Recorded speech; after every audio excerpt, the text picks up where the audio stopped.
Hello বন্ধুসকল, welcome to a new fresh video. আপোনালোকে online পৰীক্ষাত যেটো আনসাৰ স্ক্ৰিপ্টৰ যেটো পিডিএফ বনাব সেই পিডিএফ ফাইলটো ৰিনেম কেনেকৈ কৰিব বা ৰিনেম কৰাৰ পাছত যেটো নতুন নাম থব সেই নামটো আপোনাৰ ৰেজিষ্ট্ৰেচন নাম্বাৰ আনে ৰোল নাম্বাৰ নে নিজৰ নামেৰে সেই পিডিএফ ফাইলটোৰ নামটো থব।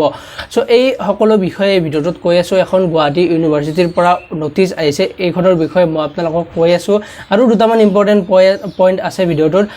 সো ভিডিওটো শেষলৈকে চাই থাকিব। যদি নতুনকৈ আছে চেনেলৰ তলত ৰঙা ৰঙৰ সাবস্ক্ৰাইব বটনটো আছে সেইটো ক্লিক কৰিব, তাৰ কাষতে বেল আইকনটো পাই যাব, সেইটো ক্লিক কৰিবলৈ নাপাহৰিব যাতে মই এনেকুৱা ধৰণৰ ভিডিও দিলে আপোনালোকে পাই যায়।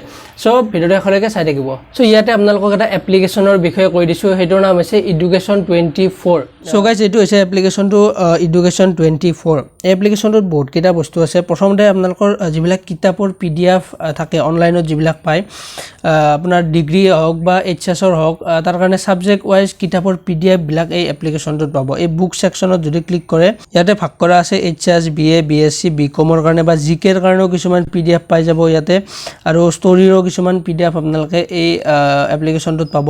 তাৰপিছত গুৱাহাটী ইউনিভাৰ্চিটিৰ যদি আগৰ কুৱেশ্যন পেপাৰ লাগে, প্ৰিভিয়াছ কুৱেশ্যন পেপাৰ, তেতিয়াহ'লে এইচএছৰ কাৰণে হওক বা ডিগ্ৰীৰ কাৰণে হওক ইয়াতেও ভাগ কৰা আছে। ইয়াৰ পৰা আপোনালোকে আগৰ কুৱেশ্যন পেপাৰ এই কুৱেশ্যন পেপাৰৰ ডাউনলোড কৰা লিংকবিলাক আপোনালোকে এই এপ্লিকেশনটোত পাই যাব। তাৰপিছত গুৱাহাটী ইউনিভাৰ্চিটিৰ ইম্পৰ্টেণ্ট লিংক কিছুমান এই প্ৰথম অপশ্যনটোত দিয়া আছে। তাৰপিছত বেলেগ বেলেগ কলেজৰ যিবিলাক অফিচিয়েল ৱেবছাইট আছে সেই ৱেবছাইটবিলাকৰ ডাইৰেক্ট লিংক এই কলেজ লিংকৰ অপশ্যনটোত দিয়া আছে। আৰু কিছুমান ফিচাৰ্ছ আছে, আপোনালোকে এপ্লিকেশ্যনটো ইনষ্টল কৰিলে গোটেইখিনি গম পাব। চ' এই এপ্লিকেশ্যনটোৰ গুগল প্লে ষ্টৰৰ লিংকটো মই তলত ডিছক্ৰিপশ্যনত দি দিছোঁ। সেই লিংকটোত ক্লিক কৰি আপোনালোকে ডাইৰেক্ট প্লে ষ্টৰত যাই কিনে এই এপ্লিকেশ্যনটো ইনষ্টল কৰিব পাৰে। চ' ইয়াতে এতিয়া টোটেল 5টা পইণ্ট দিয়া আছে। প্ৰথম 3টা পইণ্ট মই অলৰেডি আপোনালোকক কৈছোঁৱে। যিটো প্ৰথমটো হৈছে কি আপোনালোকৰ মোবাইলত এপ দুটা থাকিব লাগিব। এটা আছে পিডিএফ বনোৱা এপ আৰু এটা হৈছে যিটো গুগল ক্ৰম, য'ত আপোনালোকে গুগলত চাৰ্চ কৰিব লিংকটো। এই দুটা এপ্লিকেশ্যন থাকিব লাগিব। আৰু যিটো আপোনাৰ 2 নম্বৰ পইণ্টত দিয়া আছে পিডিএফৰ চাইজটো আপোনালোকে 5 MBতকৈ বেছি হ'ব নোৱাৰে। 3 নম্বৰ পইণ্টত দিয়া আছে আপোনালোকে যদি ব্লেক এণ্ড হোৱাইটত স্কেন কৰি পিডিএফটো বনায় তেতিয়াহ'লে আপোনালোকৰ 5 MBৰ তলত অনাত বেছি সুবিধা হ'ব। এই 3টা পইণ্ট মই অলৰেডি আপোনালোকক কৈছোঁৱে। এতিয়া 4 নম্বৰ আৰু 5 নম্বৰ পইণ্টটো বহুত বেছি ইম্পৰ্টেণ্ট। 4 নম্বৰ পইণ্টটো দিয়া আছে উত্তৰ বহী আপলোড কৰিবলৈ তৈয়াৰ কৰা ফাইলৰ নাম সৰল আকাৰৰ মাত্ৰ ইংৰাজী বৰ্ণমালাৰ আখৰ বা আখৰ আৰু সংখ্যাযুক্ত হোৱা উচিত। যেনে দুটা ইয়াতে এক্সাম্পল দিয়া আছে, paper.pdf আৰু paper05.pdf। এনেকুৱাকৈ আপোনালোকে আপোনাৰ যিটো পিডিএফ ফাইল বনাব সেই পিডিএফ ফাইলটো ৰিনেম যদি কৰে তেতিয়াহ'লে এনেকুৱা ধৰণৰ নাম আপোনালোকে ৰাখিব পাৰিব। এনেকুৱা নহয় যে আপোনাৰ নিজৰ ৰেজিষ্ট্ৰেশ্যন নাম্বাৰটো বা ৰোল নাম্বাৰটো বা নিজৰ নামেৰেই পিডিএফ ফাইলটোৰ নাম ৰাখিব লাগিব, তেনেকুৱা নহয়। আপোনালোকে paper.pdf টো লগাব নালাগে, এইটো নিজে নিজে আহি যাব।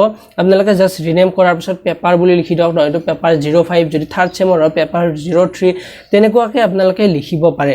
কিন্তু 5 নম্বৰ যিটো পইণ্ট আছে সেইটো বহুত বেছি ইম্পৰ্টেণ্ট। এইটো হৈছে কি ফাইলটোৰ নামত কোনো ধৰণৰ আপোনালোকে স্পেচ নিদিব, খালী ঠাই যিটো স্পেচ দিব পাৰি। চ' ফাইলটোৰ নামটো লিখোঁতে আপোনালোকে ধৰকচোন paper05 স্পেচ দি কিনে 3rd চেম বুলি লিখি দিলে, তেতিয়া কিন্তু সেই ফাইলটো আপলোড কৰাৰ টাইমত একচেপ্ট নকৰিব।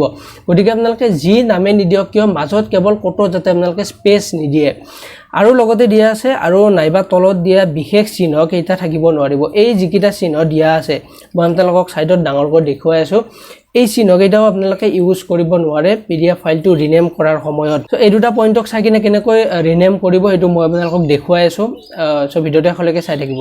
চ' এতিয়া আপোনালোকে ৰিনেম কৰিবৰ কাৰণে যিটো ফল্ডাৰত আপোনাৰ সেই পিডিএফ ফাইলটো ছেভ কৰিছে সেই ফল্ডাৰটোলৈ যাব। প্ৰথমতে ফল্ডাৰটোত যোৱাৰ পাছত যিটো পিডিএফ আছে মোৰ ইয়াতে চাব পাৰে paper05.pdf বুলি মই আগতে ৰিনেম কৰি থৈছোঁ। এতিয়া মই আপোনালোকক বেলেগ এটা নামত ৰিনেম কৰি কিনে দেখাম। চ' তাৰ কাৰণে আপোনালোকে হোল্ড প্ৰেছ কৰি ধৰিব। তাৰপাছত তলত আপোনালোকে মোৰ বুলি অপশ্যনটো দেখি আছে, ইয়াতে ক্লিক কৰিলে ৰিনেম বুলি অপশ্যনটো পাব, ইয়াতে ক্লিক কৰি দিব। চব মোবাইলতো অলপ বেলেগ বেলেগ থাকে, আপোনালোকে হয়তো ৰাইট চাইডে ওপৰতো 3টা ডট দেখিব পাৰে, তাতে গ'লে আপোনালোকে ৰিনেম বুলি অপশ্যনটো পাই যাব। চ' এতিয়া আপোনালোকে মোৰ ইয়াতে চাব পাৰে paper05 দিয়া আছে। যদি আপোনালোকে বেলেগ নামেৰে থ'ব লাগে, ধৰকচোন ইয়াতে অনলি পেপাৰ বুলি থওঁ, যদি মই জাষ্ট পেপাৰ বুলি লিখি দিলে হ'ল paper.pdf। চ' তাৰপিছত আপোনালোকে ইয়াতে অ'কেত ক্লিক কৰি দিলে ফাইলটোৰ নামটো ৰিনেম হৈ যাব সো তাতে যিকিটা চিন দিয়া আছিল সেইকিটা চিন দিব মানা কৰিছে সেইকিটা চিন আপোনালোকে যদি দিয়ে ধৰকচোন এনেকুৱা যদি চিনবিলাক যদি ইয়াতে আপোনালোকে এই নামটোত যদি সেভ কৰে তেতিয়াহ'লে যেতিয়া আপোনালোকে আপলোড কৰিব ৰিনেম আপোনালোকৰ হৈ যাব কোনো কথা নাই কিন্তু যেতিয়া আপোনালোকে আপলোড কৰিব তেতিয়া এই চিন থকা আপোনাৰ পিডিএফ ফাইলবিলাক একচেপ্ট নকৰিব সো আপোনালোকে ডাইৰেক্ট যিটো পেপাৰ 05 বা paper.pdf আপোনাৰ নামটো দিলেও কথা নাই বস কেৱল আপোনালোকে সেই চিন কেইটা যে আছে সেই চিন কেইটা দিব নালাগে সো সেই কথাটো মনত ৰাখিব সো ভিডিওটোত এইখিনি আছিল সো আজিলৈ মানে নেক্সট ভিডিওত লগ পাম ধন্যবাদ জয় অসম কিপ সাপোৰ্টিং